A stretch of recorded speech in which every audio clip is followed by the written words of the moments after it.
ఈ మధ్య కాలంలో తెలుసో తెలియకో చేశాం, క్షమించండి. కొన్ని రోజులుగా ఈ మాట సోషల్ మీడియాలో బాగా వినిపిస్తోంది. బెట్టింగ్ యాప్స్ ని ప్రమోట్ చేసి గట్టిగా డబ్బులు వెనకేసిన బిగ్ బాస్ సెలబ్రిటీలు, యూట్యూబర్లు ఇప్పుడు తమ పీకల మీదకి రావడంతో సింపుల్ గా సారీ అంటూ వీడియోస్ వదులుతున్నారు. అయితే సారీ చెప్పినా చేసిన తప్పుని క్షమించడానికి ఎలా అవుతుంది?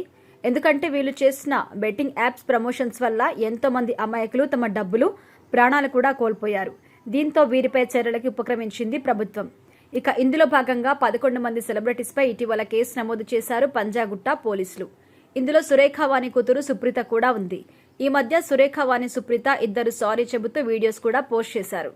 అయితే తాజాగా ఒక టీవీ ఛానల్ రిపోర్టర్ సురేఖ వాణికి ఫోన్ చేసి ఈ బెట్టింగ్ బాగోతంపై ప్రశ్నించింది. దీనికి ఆన్సర్ చేయకుండా సురేఖ వాణి సీరియస్ అయింది. బెట్టింగ్ యాప్ మాఫియా మిమ్మల్ని ఎలా కలిసింది? ఎవరు అప్రోచ్ అయ్యారు? సుప్రీత సహా వీళ్ళు ఎందుకు యాప్స్ ప్రమోట్ చేయాల్సి వచ్చింది అంటూ రిపోర్టర్ అడిగారు. దీనికి మేము ఎక్కడా బెట్టింగ్ యాప్స్ని ప్రమోట్ చేయలేదమ్మా, వాళ్ళు పోస్ట్ పెట్టేవాళ్ళు వాటిని రీపోస్ట్ చేయండి అని చెప్పేవాళ్ళు అంతే అంటూ సురేఖ వాణి సింపుల్గా ఆన్సర్ చెప్పింది. వాళ్ళకి తెలియనప్పుడు ఎందుకు పోస్ట్ చేశారు, ఇప్పుడు ఎందుకు సారీ చెబుతున్నారు అంటూ రిపోర్టర్ అడిగారు. దీనికి తెలియకుండా చేసిన దానికే తెలియకుండా చేశాం, సారీ చెబుతున్నాం.